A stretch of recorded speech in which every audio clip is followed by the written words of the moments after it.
Cette semaine, dans le Macronomètre, nous allons évaluer la nouvelle réforme des APL, les allocations logement, avec une note de 7 sur 10. Ces allocations logement, l'idée du gouvernement, c'est dans la ligne droite de la réforme de l'impôt sur le revenu, de les rendre contemporaines dans leurs calculs. Au lieu de les calculer sur un revenu d'il y a 2 ans, les calculer sur le revenu actuel des Français. C'est une quinzaine de milliards d'euros par an, parmi 130 milliards d'euros d'aide versés sous critères de ressources.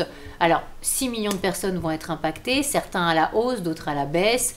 À la hausse, ceux qui vont subir une période de chômage ou ceux qui ont eu du chômage partiel ces mois-ci. Et puis, forcément, à la baisse, ceux qui ont pris un emploi alors qu'il y a 2 ans, ils étaient simplement étudiants, ceux qui ont un petit job étudiant, etc.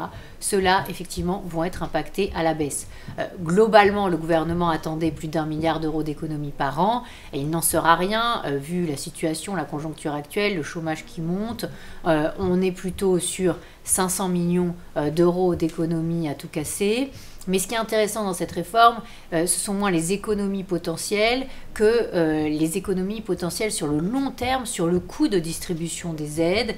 Pourquoi ? Parce que cette allocation logement qui est calculée de manière contemporaine prépare l'allocation sociale unique qui pourrait être versée par Bercy, versée en une fois avec un seul mode de calcul, alors qu'aujourd'hui les modes de calcul sont pléthoriques, hyper complexes et qu'on a un coût de distribution des aides parmi les plus élevés d'Europe. Là, il y a des milliards à économiser aussi et avant tout.